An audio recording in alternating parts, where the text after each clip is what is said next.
beberapa pertanyaan, mungkin singkat saja Pak Ustadz. Yang pertama, gimana kalau kita menceritakan orang lain yang sudah menyakiti kita kepada orang terdekat? Misalnya kita niatnya sih hanya curhat, misalnya ke ibu atau kakak di rumah gitu. Terus itu jatuhnya ke ghibah atau gimana? Karena kadang kan kita, khususnya kayak milenial, itu kayak hanya butuh teman cerita aja, kayak curhat ke orang terdekat. Menurut Imam An-Nawawi dalam Syarah Sahih Muslim, ghibah yang diizinkan atau membicarakan aib orang yang diizinkan itu satu.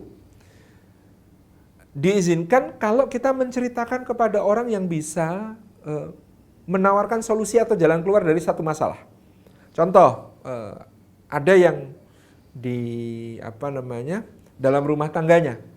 Ini kan aib ya, kalau rumah tangga itu aibnya suami itu harus dijaga oleh istri, aibnya istri harus dijaga oleh suami. Tapi misalnya istrinya itu didolimi oleh suaminya, maka kepada siapa istri ini cerita? Pada yang bisa menelurkan solusi. Contoh, ceritalah kepada mertua. Karena mertua lebih bisa memberi solusi daripada orang tua kita sendiri. Kenapa? Karena mertua itu terkait dengan misalnya suami. Ini adab Islam. Jadi cerita pertama kalau bisa jangan sama orang tua sendiri. Nanti akan memperuncing masalah. Karena nanti akan memperlebar konflik dari suami istri menjadi dua keluarga gitu ya. Tapi tuntunan Islam itu ngobrolnya sama mertua. Sehingga mertua bisa kemudian menjadi solusi. Nah, apa maksudnya?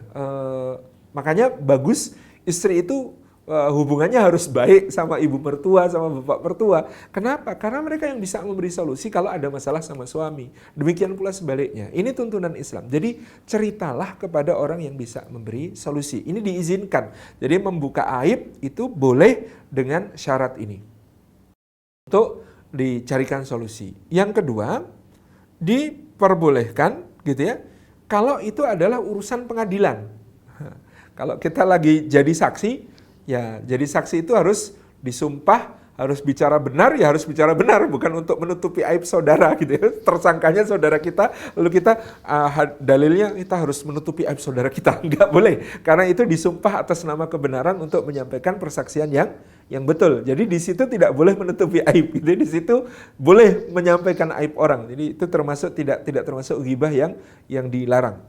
Yang ketiga, diperbolehkan menyampaikan aib kalau itu terkait amanah dari seorang pejabat publik, bukan hidup pribadinya ya.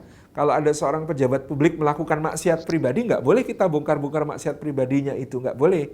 Tetapi kalau itu terkait amanah dia sebagai pejabat publik, misalnya korupsi, ya itu boleh jadi wartawan misalnya. Ini ada kasus korupsi Bapak pejabat A itu, oh jangan, itu harus ditutupi aibnya. Enggak, kalau itu adalah amanah publik ya harus dibuka. Jadi tidak kemudian berlindung di balik menutupi aib ya. Apalagi kalau dia tugasnya adalah untuk menginvestigasi gitu ya. Jadi ini diizinkan. Jadi yang satu yang bisa ngasih solusi, dua kalau itu pengadilan, tiga kalau itu pejabat publik.